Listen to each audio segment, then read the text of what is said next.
오늘 은혜 받으실 말씀의 제목은 갇혀있는 믿음이라는 제목으로 은혜를 나누도록 하겠습니다. 지난주 우리가 부흥 집회를 통해서 많은 응답을 받았습니다. 어떤 사람은 이미 응답을 받았고요, 어떤 사람은 응답이 오고 있고요, 어떤 사람은 지금 앞으로 올 거예요. 근데 이 응답에 대해서 믿음이 다 다릅니다. 어떤 사람의 믿음이 갇혀있는 믿음이고 어떤 사람의 믿음이 활동하는 믿음인가. 자, 그래서 오늘 지난주 부흥 집회에 대해 여러분이 기도 제목을 많이 올려주셨기 때문에 제가 주중에 기도 응답 받으신 분들 문자로 다 올려주세요. 그랬더니 몇 개 글들이 좀 올라왔는데요, 또 확인해 보니까 글을 어떻게 적어야 될지 몰라서요, 이런 분도 있더라고요. 그러니까 응답을 받고 계시고 또 지금 응답이 오고 있다는 증거입니다. 자, 그러므로 여러분이 응답을 받으려면 어떤 믿음을 소유해야 하냐면 활동하는 믿음을 소유해야 합니다. 자, 오늘 말씀을 통해서 내 믿음은 갇혀 있는가 아니면 활동하고 있는가, 이것을 잘 분별하시고 여러분의 믿음이 활동하는 믿음이 될 수 있도록 오늘 말씀을 통해 은혜 받으시기를 축복합니다. 여러분, 오순절에 성령이 부어짐으로 말미암아 갑자기 일순간에 그리스도인들에게 막 순교라고 하는 이 요인이 휘몰아치기 시작을 했습니다. 이유가 무엇일까요? 성령이 부어지고 난 다음에 이들이 그냥 있을 수 없었던 거예요. 그래서 이들이 나가서 예수 그리스도의 죽으심과 부활을 전하기 시작했습니다. 그런데 놀라운 사실은 그들이 복음을 전하는 그 현장 가운데서 기적과 표적이 나타나기 시작을 한 거예요. 그러니까 유대인들이 긴장이 된 것입니다. 자, 그래서 예수님의 사도 중에 가장 먼저 목베임을 당해 죽임을 당한 사람이 있었고요, 또 이제 그들에게, 남아있는 그들에게 많은 박해의 요인이 오기 시작을 했습니다. 자, 우리 말씀으로 좀 나아가겠습니다. 사도행전 12장 1절 이하. 그때의 헤롯 왕이 손을 들어 교회 중에서 몇 사람을 해하려 하여 왜 교회 안에 있는 믿음의 성도들을 자꾸 죽이려고 하는가. 이것은 우리가 눈으로 볼 때에는 단순히 정치적인 요인 같지만 깊이 들어가 보면 보이지 않는 영적 싸움이 존재하고 있다는 것입니다.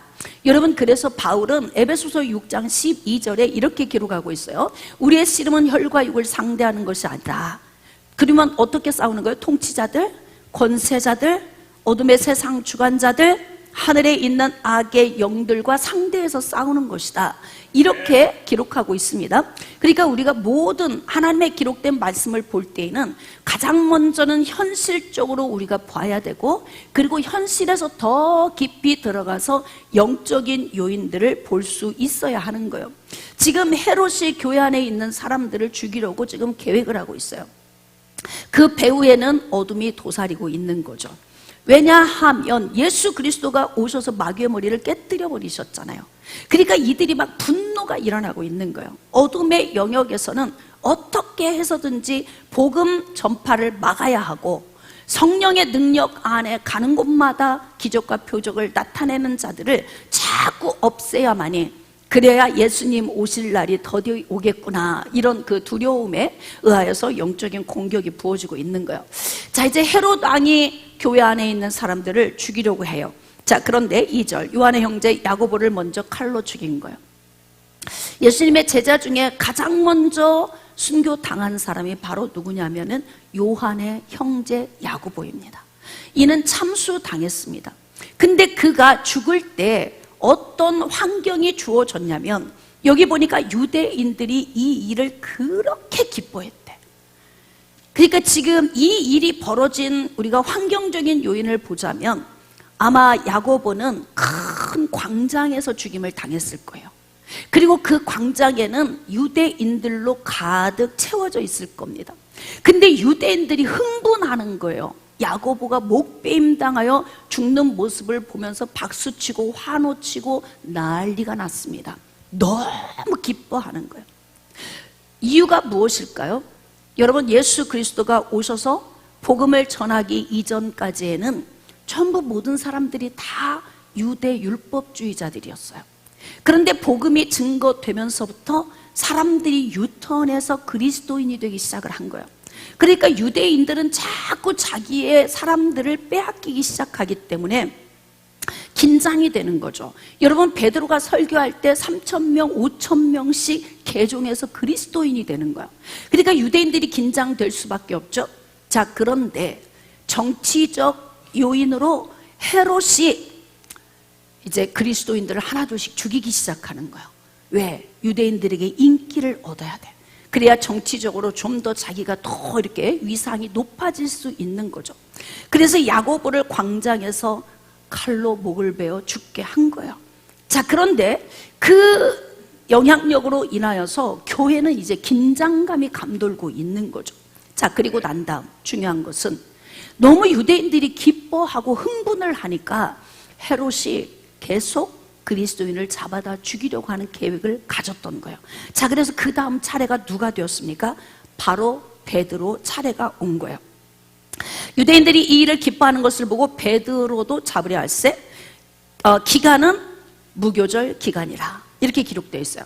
여러분, 무교절은 유대 달력으로 첫째 달 14일 저녁부터 시작해서 21일 저녁까지 약 7일 동안 무교절 절기를 지킵니다.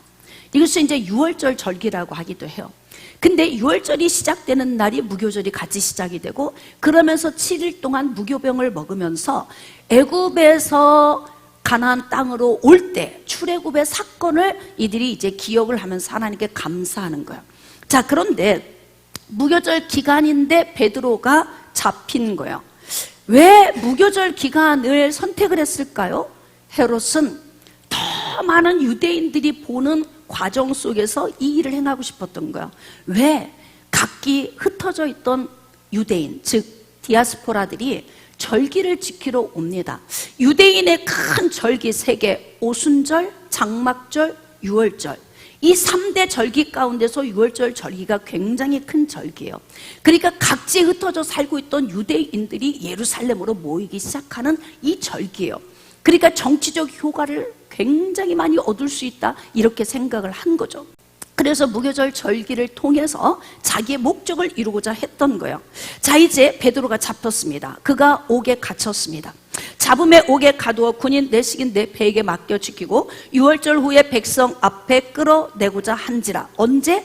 유월절 후에. 다시 말하면 무교절이 지난 이후에 베드로를 끌어다가 어떻게 하려고 하는 거예요? 야고보를 죽인 것처럼 광장에서 유대인들이 모여 있는 그곳에서 베드로를 다시 죽이려고 지금 헤롯은 계획을 하고 있는 거예요. 이 일이 7일 안에 지금 막 급박하게 이루어지고 있는 것입니다. 자, 하나님은 언제 역사하시나? 우리는 하나님의 역사하시는 방법과 역사하시는 때를 잘 알아야 됩니다. 여러분들이 부흥집회 때 기도 제목을 올려드렸는데 아직 응답이 안 왔다고, 도착하지 않았다고 절망하지 마세요. 할렐루야. 그 응답이 지금 오고 있어요. 아멘. 이미 도착하신 분이 있고 지금 오고 있는 사람이 있어서 오늘 도착할 수도 있고요, 내일 도착할 수도 있습니다. 할렐루야. 하나님은 일하시는 방법이 각 사람을 다루는 방식이 다 다르기 때문에 그래요. 그래서 우리의 체질이 다른 것처럼 여러분을 다루시는 방식도, 때와 시기도 하나님이 정하고 일하신다는 것입니다. 자, 그런데 이렇게 무교절 절기 7일이라고 하는 이 기간 동안에 아주 급박한 상황이 막 예루살렘 성읍에서 휘몰아치고 있는 거예요. 자, 그래서 이제 무교절이 지나고 나면 베드로를 끌어다가 이제 다시 야고보를 죽인 것처럼 목 베어 죽이려고 하는 거예요. 자, 이제 이 일을 당한 교회는 어떻게 해야 될까요? 교회는 열심히 기도해야 합니다. 내가 할 수 없는 것은 기도해야 하는 거예요.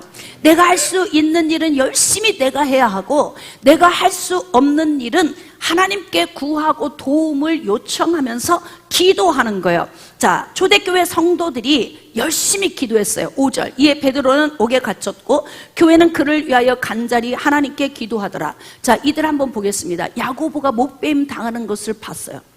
지금 베드로가 그 다음 순서예요. 옥에 갇혔어요. 기도 안 하고 베길 수 있어요? 이때는 어떻게 해야 돼요? 기도해야 되는 거예요. 이땐 정말 뜨겁게 기도해야 하는 거예요. 할렐루야. 저는 여러분들이 인생에 힘겨운 문제 만났을 때 기도하시기를 축복합니다. 하나님 앞에 간절히 기도하면 내가 할 수 없는 일들을 하나님의 방법으로 하나님의 때에 하나님이 이루신다는 거예요. 그러므로 지금 예루살렘 교회는 옥에 갇힌 베드로를 위해서 목숨 걸고 기도하고 있습니다. 왜? 목베임 당하여 죽는 순교당한 야고보를 목도했기 때문에 그렇습니다. 그래서 그 다음은 불보듯 뻔한 일이 또 벌어질 것을 알기 때문에 기도할 수밖에 없는 거예요. 이들은 지금 열정적으로 하나님께 기도하고 있습니다. 하나님은 뭐하고 계실까요? 이때 자, 사도행전 12장 6절 이하, 헤롯이 잡아내려고 하는 그 전날 밤, 자 거기에 밑줄을 그으세요. 그 전날 밤, 여러분 우리가 성경 말씀을 읽다 보면 약간 좀 포인트가 있어요. 하나님은 언제 일하시고 어떤 방식으로 일하시는가. 근데 지금 전날 밤 카이로스의 때를 기록하고 있어요. 여러분 7일이라고 하는 무교절 기간 중에 기왕이면 좀 우리의 마음이 조이지 않고 염려 근심 걱정 없이 이렇게 몇 날 며칠 간절한 기도 없이 하나님이 알아서 좀 일찌감치 한 이틀째쯤 4일째쯤 이렇게 역사해 주시면 얼마나 좋겠습니까? 그런데 지금 여기 보니까 전날 밤이라고 기록되어 있어요. 이때를 제가 날마다 여러분에게 표현하는 방식이 뭐냐면 마감 5분 전이다. 왜 하나님은 이렇게 스릴 있게 일하실까? 여러분 하나님은 영이시기 때문에 눈에 보이지 않습니다. 눈에 보이지 않는 하나님이 미리 앞서가시면서 알아서 척척 문제를 다 해결해 놓으시면 인간들은 뭐라고 이야기할까요? 시작. 운이 좋았다. 운이 좋았다. 우연히 이루어졌다. 또 내가 했다. 하나님은 절대로 인간이 영광 받기를 원하지 않으십니다. 그래서 하나님의 일하시는 방식은 항상 이렇게 급박한 상황에서 일을 하시는 거예요. 그래서 6월절이 끝나는 전날 밤이니까 마지막 지금 하루 남았어요. 내일이면 베드로는 목베임 당해서 죽게 되는 것입니다.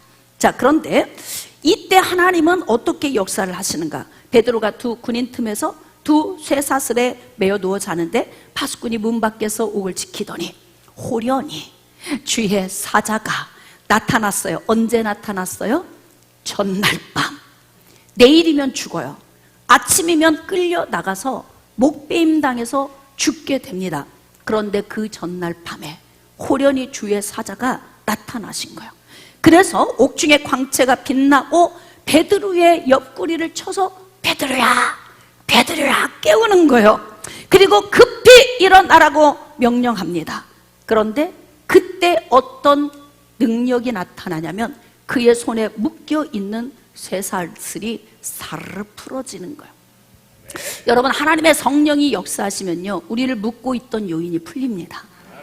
어둠이 우리를 끌고 가려고, 내일이면 내 목을 베려고, 내일이면 나를 실패하게 하려고, 내일이면 나를 후퇴하게 하려고, 내일이면 내 인생을 힘겹게 하려고 나를 꽁꽁 묶고 있는 쇠사슬의 요인이 있어도 하나님의 성령이 우리에게 임하시면 자연스럽게 풀어지게 되어져 있어요.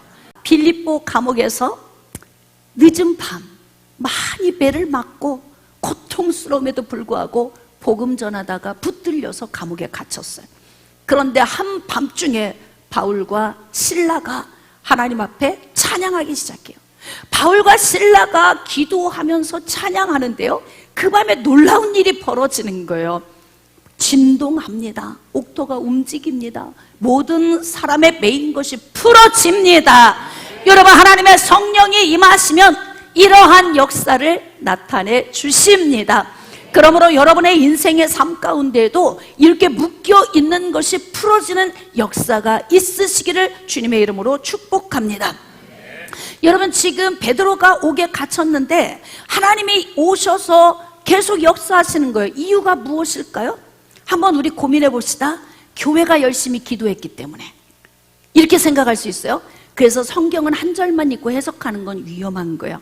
성경을 쭉 말씀을 읽다 보면 교회가 기도했기 때문에 역사했을 수도 있겠지만 하나님은 당신 나라를 위해서 필요한 사람은 알아서 일하신다. 그러므로 사명이 중요하다고 제가 여러분에게 말씀드리는 거예요. 지금 우리는 교회가 기도하기 때문에 하나님이 역사하시는 것 같지만 그렇지 않다는 것을 우리가 뒤에 가면 알게 돼요. 여러분, 하나님은 하나님 나라의 일을 하나님이 하십니다. 하나님 당신의 계획 안에 들어있는 사람들은 이 계획에 차질이 없도록 사명을 맡겨주시고 그 사명을 감당하는 자의 모든 삶의 문제를 어떻게 한다? 하나님이 해결해 주신다. 지금 베드로가 옥에 갇혔는데 하나님께서 기쁨으로 알아서 일을 하고 계시는 거예요. 왜 그렇습니까? 베드로의 사명 때문에 그렇습니다. 그러므로 사랑하는 여러분, 하나님께서 여러분에게 주신 사명을 소홀히 여기지 않으시기를 축복합니다. 그 사명 때문에 오늘 여러분들이 여기에 있다는 것, 호흡하고 있다는 것, 여러분의 삶이 전진하고 있다는 것 감사하시기를 축복합니다. 그렇게 모든 사슬이 쫙 벗어지는 거예요. 자, 그러더니 사도행전 12장 8절 천사가 이르되 띠를 띠고 신을 신으라, 겉옷을 입고 따라오라. 그리고 이제 베드로가 딱 보니까 이게 생시야 꿈이야? 이게 헷갈린 거예요. 잠결에 갑자기 일어난 일이기 때문에. 그래서 그는 꿈인 줄 알았어. 근데도 천사가 이끄는 대로 제정신 아니게 그냥 이끌려 간 거 아닙니까? 여러분, 유대인들은 기대감을 가지고 기다리고 있어요. 이 전날 밤 하나님이 베드로를 감옥에서 구출하실 때 유대인들은 잠이 왔을까 안 왔을까? 안 오죠. 흥분된 마음 때문에 잠을 잘 수가 없어요. 왜? 내일이면 야고보에 이어서 베드로의 목을 베는 기가 막힌 광경을 보게 될 것이니까 이들은 막 흥분된 마음으로 밤에 잠을 못 자고 있을 거예요. 그럼에도 불구하고 하나님은 하나님의 백성들 가운데서 역사하고 계신다. 여러분, 성령은 활동하십니다. 성령은 우리 가운데서 움직이고 계십니다. 성령은 우리 가운데서 일하고 계십니다. 그러므로 여러분, 보이지 않는 하나님의 영이 우리 가운데서 활동하고 움직이고 계신다는 것을 믿음의 눈으로 보는 사람만 믿음을 소유하게 되는 거예요. 자, 그러므로 베드로가 이제 기도하고 있는 곳으로 가게 되는 거죠. 자, 베드로가 대문을 두드린데 로데라 하는 여자아이가 영접하러 나왔다가 베드로의 음성인 줄 알고 기뻐하여 문을 미처 열지 못하고 달려들어가 말하되 베드로가 대문 밖에 섰더라 하니, 베드로가 대문 밖에 서 있으니까 미처 문을 열지 못하고 너무 좋아서 베드로의 목소리를 확인하고 이 여종이 막 달려 들어갔어요. 자, 이제 반응 한번 봅시다.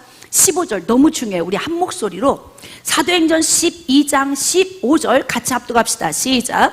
그들이 말하되 네가 미쳤다 하나 여자아이는 힘써 말하되 참말이라 하니, 그들이 말하되 그러면 그의 천사라 하더라. 참 희한한 일이 벌어지고 있죠. 제가 아까 말씀드렸잖아요. 지금 교회 안에서 기도하고 있기 때문에 하나님의 기적을 베푼 게 아니시라는 거. 뭘 보고 알아요? 이 말씀을 보면서 아는 거예요. 왜?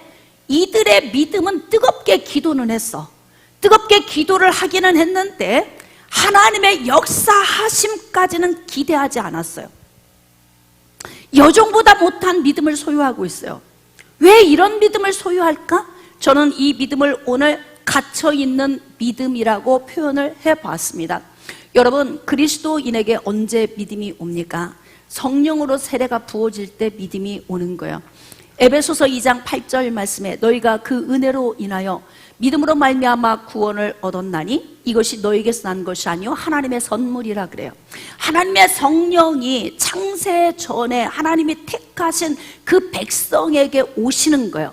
근데 그 성령이 오실 때 믿음을 가지고 하나님의 택한 백성 안으로 오시는 거예요. 그래서 우리는 믿음의 사람이 되는 거죠. 이때 우리에게 나타난 현상이 뭐냐면 예수 그리스도의 죽으심과 부활이 그냥 믿어지는 거예요. 노력하고 몸부림쳐서 믿어지는 게 아니라 믿음이 내 안에 선물로 들어오실 때 예수 그리스도의 죽으심과 부활이 믿어지는 거예요. 이 믿음은 내 안에 있는 믿음이에요. 깨달아지시면 아멘.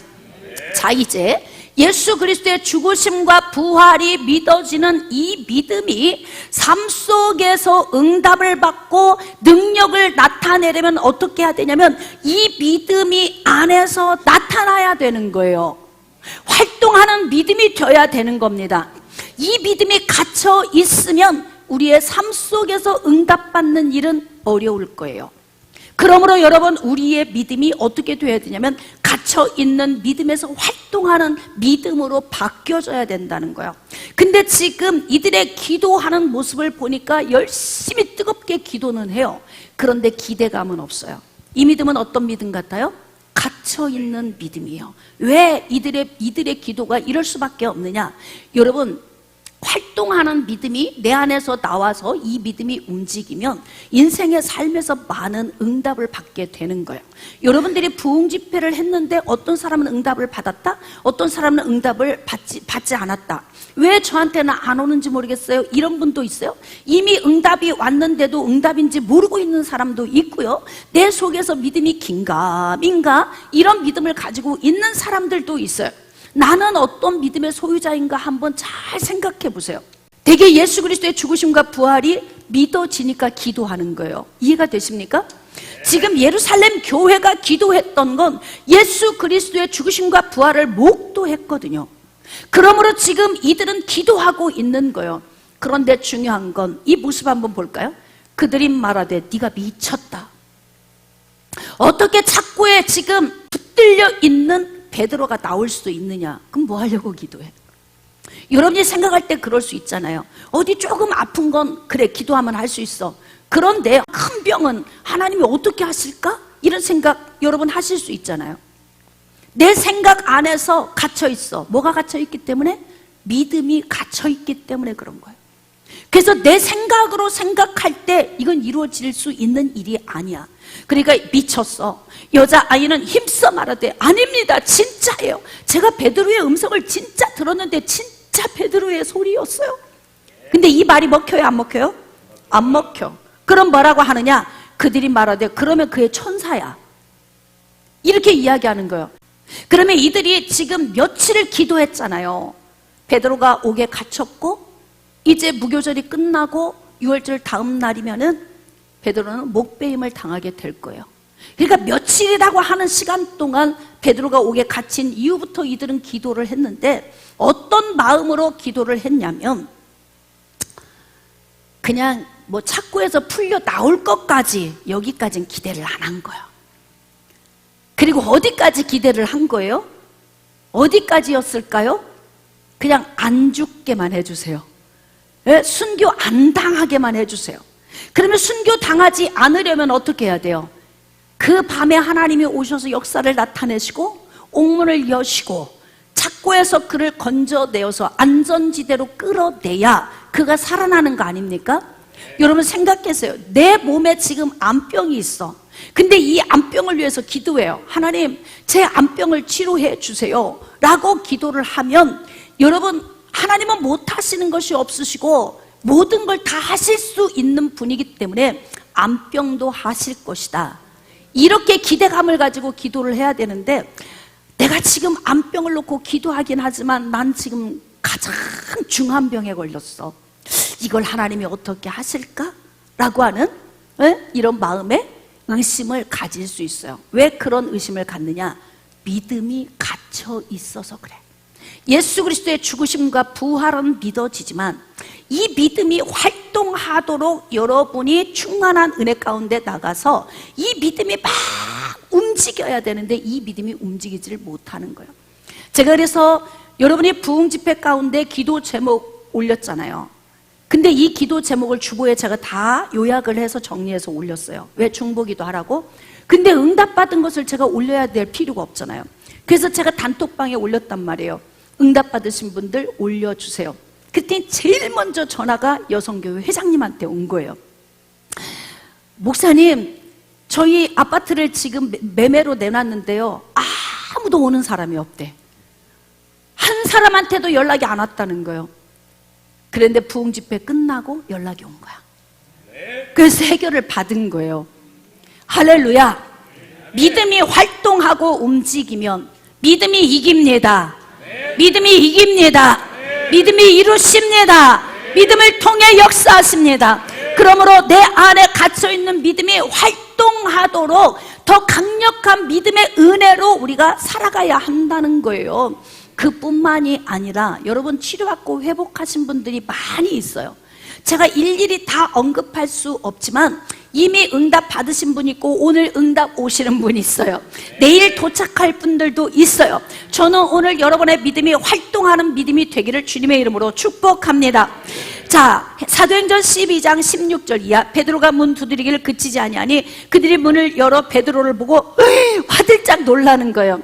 당연한 일이라면 화들짝 놀라야 될 일이 없어. 우리가 지금 기도했어요. 어서 오세요. 당연히 하나님이 하시는 일이면, 문제를 하나님이 해결해 주셨어요. 할렐루야. 그럼 당연히 하시지. 이래야 되는데 어머 세상에 어떻게 이런 일이 일어날 수가 있어. 이렇게 이야기를 하면 기대감 없이 기도한 거예요. 그런 기대감이 없이 기도했는데 응답이 됐다면 사명 때문에 응답받은 거예요. 깨달아지시면 아멘.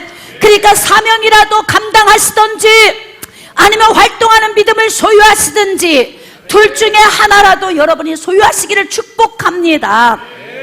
화들짝 놀라는 거 아니에요? 베드로가 그들에게 손짓해서 조용하게 하고 주께서 자기를 이끌어 오게서 나오게 하던 일을 막 간증하는 거예요. 여차히 저차히 하나님이 하셨다. 자, 또 야고보와 형제들에게 이 말을 전하라 하고 떠나 다른 곳으로 가니라. 목배임 당한 야고보 말고, 여기는 예수님의 형제 야고보를 이야기하고 있는 거예요.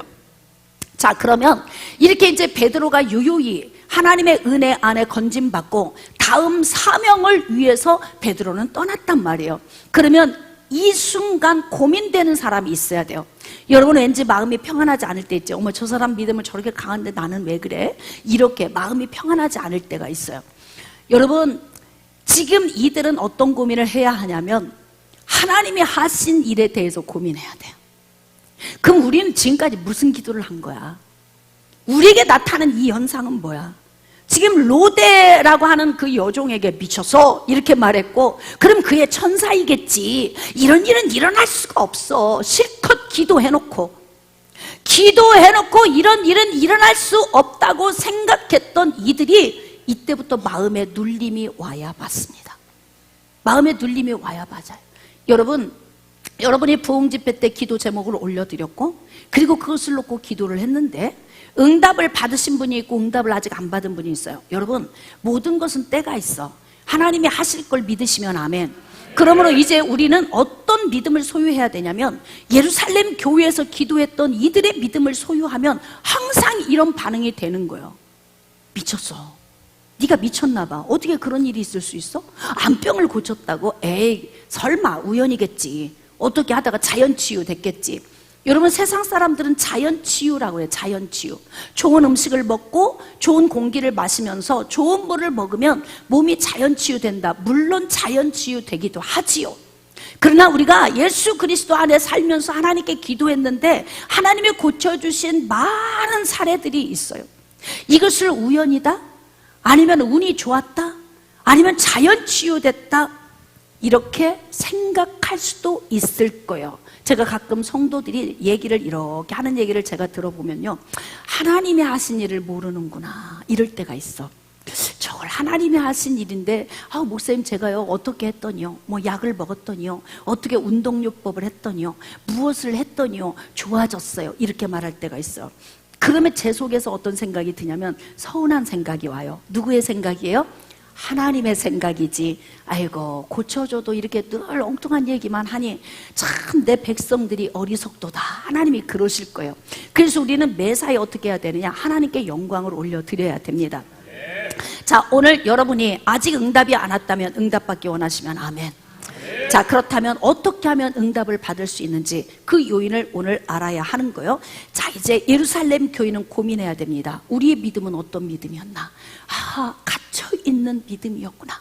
이 갇혀있는 믿음으로 살면 내가 영생은 얻고 천국은 갈 수 있겠지만 인생의 삶을 사는 동안 문제 해결받는 건 좀 어렵겠구나. 이게 무슨 이야기인지 아시겠어요? 내 안에 있는 믿음, 성령이 선물로 주신 믿음, 예수 그리스도가 죽으시고 부활하심이 믿어지는 이 믿음이 내 안에 도착해 있는데요, 이 믿음이 나를 뚫고 나타나서 활동하는 믿음까지 가지 않으면 대부분 삶 속에서 응답받고 사는 건 어렵습니다. 아까도 제가 말씀드렸잖아요. 자신을 포함한 가족들이 다 공황장애를 앓고 있어. 밤마다 기도하는 곳에 있다가 훈련 학교에 왔어요. 근데 훈련학교에서 영적 원리를 배우면서 원인을 파악하고 근원으로 가서 무엇이 문제이며 이 부분을 놓고 기도하면서 내가 바뀌어져야 할 것과 하나님이 도우셔야 할 것들을 배우는데 이게 충돌이 되니까 못 견뎌. 그리고 본인은 어떤 선택을 하느냐? 다시 저는 기도하겠습니다. 이렇게 선택을 하고 갔어요. 지금쯤 좋아졌을까? 지금쯤 회복이 됐을까요? 회복이 됐다면 더 할 것 없이 좋겠지만 그렇게 20년, 30년 왔던 그 문제가 가서 또 기도 시작했다고 금방 해결이 되겠나? 왜 해결이 안 되는 거예요? 난 그래서 여러분에게 습관적으로 기도하기를 원하지 않는 거예요. 그리고 기도했기 때문에 오늘 뭔가 이루어질 거다, 이 느낌? 오늘 내가 기도 안 했기 때문에 되는 일이 없을 것이다, 이런 느낌? 그것은 샤머니즘이죠. 그건 무당이 가지고 있는 신앙이에요. 오늘 기도했으니까 들어주시고, 오늘은 기도 안 했으니까 안 들어주시고, 오늘은 새벽 기도했으니까 들어주시고, 새벽 기도 피곤해서 못했으니까 안 들어주시고, 하나님이 그런 하나님이십니까? 여러분이 믿는 하나님이 어떤 하나님이십니까? 여러분 잘 고민해 보시기를 원합니다. 눌려야지요. 당연히 눌려야 돼. 말씀을 들으면서 오늘 눌려야 하는 분들이 있어야 맞아요. 왜 우리는 기도했는데, 베드로가 왔는데 하나님의 역사하심에 왜 우리는 안 믿어졌나? 이걸 고민해야 된다, 이 말이에요. 그러면 결국 이들의 믿음은 묻혀있는 믿음이야. 갇혀있는 거죠. 산속에 용암이 묻혀있는 건 그 능력이 안 돼. 활을 태우려면 터져 나와야 되는 거예요. 그래서 하나님의 성령도 우리 안에 성령으로 세례를 주실 때 어떻게 주시냐면 그냥 부어버리신다 그래요. 그래서 성령 세례가 임하실 때 대부분은 어떤 은혜가 함께 임하냐면 충만함이 함께 임하시는 거예요. 자, 그래서 성령 충만한 은혜는 어떻게 우리에게 역사를 하시냐면, 자, 고린도전서 12장 4절 이하, 은사는 여러 가지나 성령 같고 직분은 여러 가지나 주는 같으며 또 사역은 여러 가지나 모든 것을 모든 사람 가운데서 이루시는 하나님은 같으니, 한 분 하나님이 각 사람에게 어떻게 하시냐면 성령을 나타내심은 유익하게 하려 함이라. 성령이 나타나야 되는 거예요. 성령이 우리 안에 오셔서 내주해 계시는 성령만으로는 근근히 천국은 가, 구원은 받아요. 근데 힘이 하나도 없어. 영권도 없어요. 신앙생활 하는 내내 하나님이 이루실 것 같은 확신도 없어요. 그러니까 어떤 사람은 회복하고 치료받고 건강하게 사는데 어떤 사람은 그냥 갖고 가는 거예요. 아, 이것이 그냥 팔자련이 고질병이니까 그냥 나는 가는 거야. 아, 이거는 좀 강도가 높은 것이라서 하나님이 좀 하시기가 힘들 거야. 그런 갇혀있는 믿음의 생각을 가지고 가는 거죠. 그러니까 그냥 고질적으로 가지고 가는 거예요. 여러분의 오늘 생각을 깨뜨리시기를 주님의 이름으로 축복합니다. 내가 이걸 고질적으로 가지고 가야 될 이유가 없다. 하나님은 반드시 하신다. 그 하나님이 누구의 하나님이다? 나의 하나님이다. 나의 하나님. 그렇기 때문에 이제 여러분들은 이 믿음이 안에서 어떻게 되면 폭발해서 터져 나와야 되는 거예요. 근데 이것이 내 노력으로 되는 게 아니다, 이 말이에요. 그것은 누가 하시냐면 성령이 하신다는 거예요. 어떻게? 각 사람에게. 할렐루야. 두 손 들고 아멘. 각 사람에게. 오늘 말씀을 듣던 중 이 말씀을 믿습니다. 그러니까 성령으로 세례를 주실 때 부어졌던 그 충만한 은혜가 조금씩 소멸이 되는 거예요. 내주하시는 성령은 영원히 인을 치고 계시지만 내주하시는 성령이 겉으로 나타난 이 능력은 내가 인생에서 하나님과 친밀도가 떨어지면 그때부터 영이 점점 소멸이 되는 거예요. 그러니까 안에 갇혀있는 믿음만으로는 인생의 삶에서 능력을 나타내기가 어렵다는 거예요. 응답받기가 어렵다는 것입니다. 그러므로 어떤 사람은 응답이 되는데 어떤 사람은 왜 응답이 안 되느냐? 이거 오늘 눌림으로 고민하셔야 돼. 마음이 눌렸어야 맞아요. 집회 끝나고 나서 나는 기도했는데 왜 안 되지? 기도했는데 왜 안 이루어지지? 물론 일주일 사이에 이루어져야 응답이다는 제가 얘기를 하지 않았어요. 하나님의 때에 임하십니다. 만약에 하나님의 때에 임하신다면 이 부분에 대한 확신이 있을 거예요. 그래, 오늘 나타나지 않았어도 내일 하셔. 하나님의 때에 하셔. 이 확신이 있으면 여러분의 믿음은 활동하는 믿음인 거예요. 그런데 이 믿음이 활동하지 않고 안에 가만히 있으면 여러분이 열심히 기도를 하고 있지만 응답받기 어려워요. 그러므로 기도를 얼마큼 하느냐보다 더 중요한 것은 활동하는 믿음이 함께 있어야 된다는 거예요.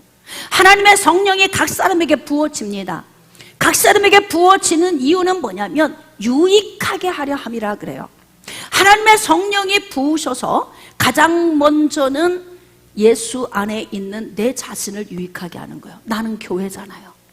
교회가 유익해지는 거지. 그래서 교회가 유익하면 다 모여있는 그룹의 교회가 얼마나 파워풀하겠어요.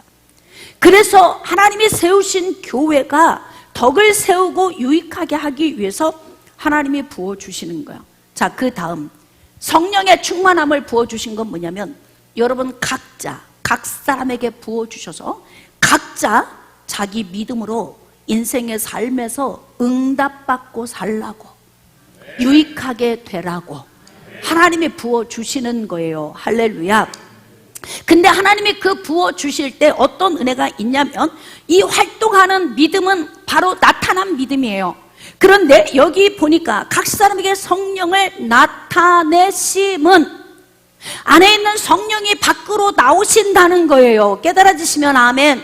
이것을 우리는 뭐라고 표현하냐면 충만하다 이렇게 표현을 하는 거예요. 그러니까 안에 있는 믿음이 언제 밖으로 나오냐면 성령이 충만하게 부어질 때 밖으로 나오는 거예요. 근데 지금 예루살렘 교회가 기도했는데 믿음이 밖으로 나오지 않고 믿음이 갇혀 있어요. 왜일까요? 그들은 성령이 충만하지 않았다는 거예요. 왜 성령이 충만하지 않을까요? 염려, 근심, 걱정이 너무 많고 두려움이 너무 큰 거예요. 야고보가 칼로 목베임 당하는 것을 목도했어요. 그 다음 순서가 베드로예요. 그 다음 순서가 나구나. 이렇게 두렵고 떨려요. 그러니까 이들의 믿음이 안에 갇혀서 성령이 그저 소멸이 되는 거예요. 야, 이제 우리 다 죽었다. 예루살렘 교회에 박해가 일어났어. 우리 여기 있다가 죽을 것 같아. 그러니 하나님이 친밀하게 느껴지겠어요? 그분을 부를 수 있는 믿음이 생기겠습니까? 그냥 마음은 조여 오지 두렵고 떨리죠. 금방 부도날 것 같아. 그럼 막 조이고 떨려. 그러면 교회 나오다 안 나와버려. 왜? 하나님과 친밀함이 없어지는 거예요. 그렇게 찬양 잘하던 사람이요, 인생에 어떤 문제가 오잖아요. 염려, 근심, 걱정 때문에 찬양이 그냥 떠나가 버리는 거예요. 그러면 어떻게 하느냐? 믿음이 안에 그냥 갇혀버리는 거예요. 그래서 예루살렘 교회가 염려, 근심, 걱정 때문에, 죽음에 대한 두려움 때문에 그들의 믿음이 활동하지 못하고 그들의 믿음이 갇혀버린 거예요. 다시 말하면 충만한 성령이 소멸되어진 거예요. 그러니까 하나님의 역사하시는 것이 안 믿어지는 거예요. 여러분, 하나님의 역사하심이 안 믿어지면 어떻게 될까요? 원상태로 도로 돌아갑니다. 하나님이 고쳐주셨는데 안 믿어진다? 원상태로 도로 돌아가는 거예요. 왜? 내 믿음이 갇혀있기 때문에 그래. 그러므로 이 믿음이 활동하게 하려면 그럼 우리는 어떻게 해야 될까요? 각 사람에게 성령을 나타내 주시는 그 은혜 안으로 들어가야 되는 거예요. 그 은혜 안으로 들어가려면 어떻게 해야 됩니까? 성령과 동행해야죠. 성령과 동행하려면 어떻게 해야 됩니까? 친밀해야 하지요. 성령과 친밀해요. 그분과 항상 호흡하듯이 그분을 불러요. 그분을 의지해요. 그분 안에 살아요. 그러면 그분과 친밀해져요. 그러면 그분의 그 친밀함의 은혜 속에 내가 동행하기 때문에 파워풀한 사람이 되는 거예요. 그래서 우리는 부흥 집회 때만 뜨거운 사람이 아니라, 어떤 특별한 예배만 뜨거운 사람이 아니라, 예배 밖에 있어도 뜨거워야 돼요. 할렐루야. 교회 밖에서도 뜨거워야 돼요. 여러분의 직장에서도, 여러분의 삶 속에서도 뜨거워야 됩니다. 할렐루야. 이렇게 성령과 동행하는 은혜가 있으면 어떻게 되냐면 성령이 자꾸 나를 통해 나타나는 거예요. 안에서 자꾸 성령이 활동하시는 거예요. 여러분 안에 계신 성령이 활동하게 하세요. 그걸 어떻게 하면 된다고요? 인정하면 된다 그랬잖아. 인정. 어떻게? 내 안에 계신 성령님, 지금 내 안에 계시지요? 성령님 인정합니다. 그럼 알았다. 그리고 움직이기 시작하시는 거예요. 성령이 함께 계심을 인정합니다. 그러면 하나님께서 알았다고, 그리고 활동하기 시작하시는 거예요. 그런데 우리가 인정하지 않으면 안에 계신 성령님은 기다리신다. 왜 기다리시는 거예요? 인격이시기 때문에 그래요. 하나님의 성령은 인격이시기 때문에 우리가 찾을 때까지 기다리시는 거예요. 너희가 사랑할 때 내가 사랑해 주겠다 말씀하셨어요. 너희가 부르짖을 때 응답하시겠다 말씀하셨어요. 너희가 옆에 있을 때 찾고 가까이 있을 때 부르짖을 때 그때 하나님의 응답 주시겠다고 했어요. 누가 먼저 해야 돼요? 누가 먼저 해야 돼요? 그럼요. 성령의 충만함, 각 사람에게 성령이 밖으로 나타나도록 그 은혜 가운데 살려면 몇 시간씩 구부려 앉아서 갇혀있는 믿음으로 기도한 사람보다 하나님의 성령을 매 순간 인정하고 그분과 함께 동행하면 성령이 내 안에서 나타나기 시작하시는 거예요. 자, 그러면 어떤 은혜가 임할까요? 성령이 나타나시면 이 활동하는 성령이 우리에게 부어주신 것들이 움직이기 시작하는 거예요. 여러분, 성령으로 세례를 주시고 성령이 내 안에 오실 때 충만한 은혜로 오실 때 우리에게 뭘 주셨나? 잘 들어봅시다. 자, 고린도전서 12장 8절 이하. 어떤 사람에게는 성령으로 말미암아 지혜의 말씀을, 또 지식의 말씀을, 또 믿음을, 병 고치는 은사를, 능력 행함을, 예언함을, 영들을 분별함을, 방언함을, 방언들 통변함을.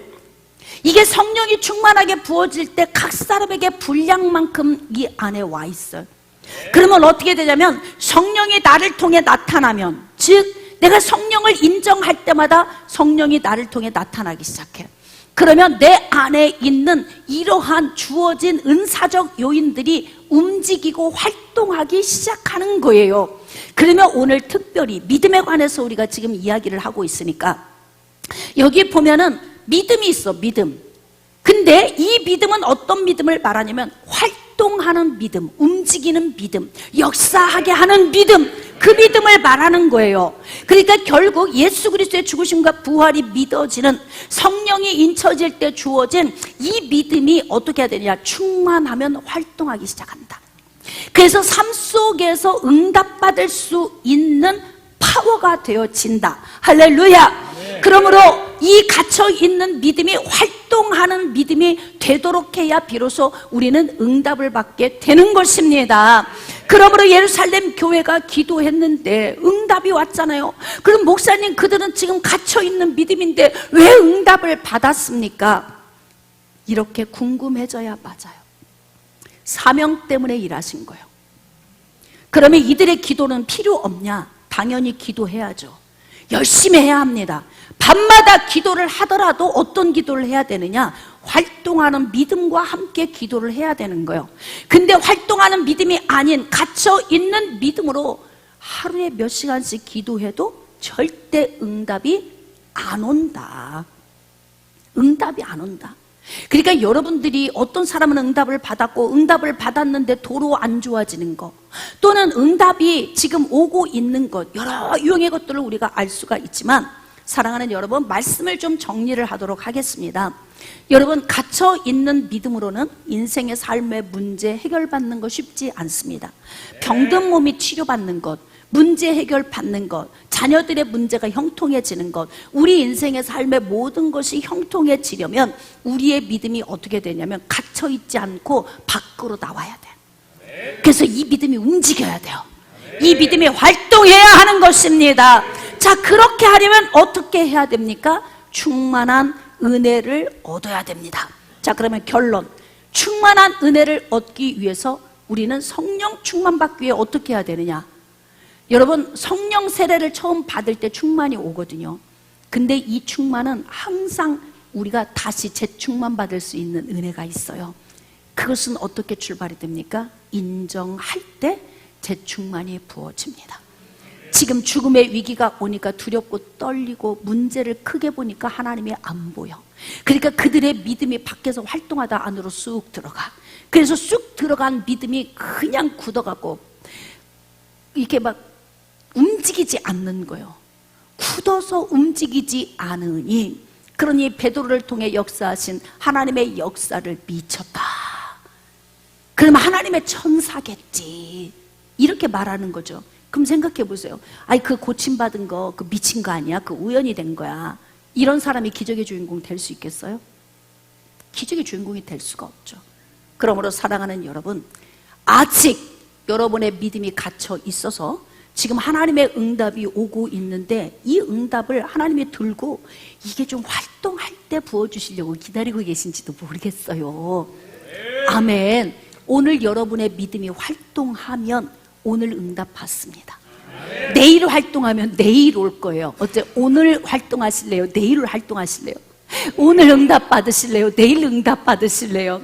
할렐루야! 저는 여러분의 이 그 딱딱하게 굳어져 있는 이 믿음이 활동하는 믿음이 되어서 인생의 삶의 문제 가운데서 응답받고 사는 그런 은혜가 있으시기를 주님의 이름으로 축복합니다.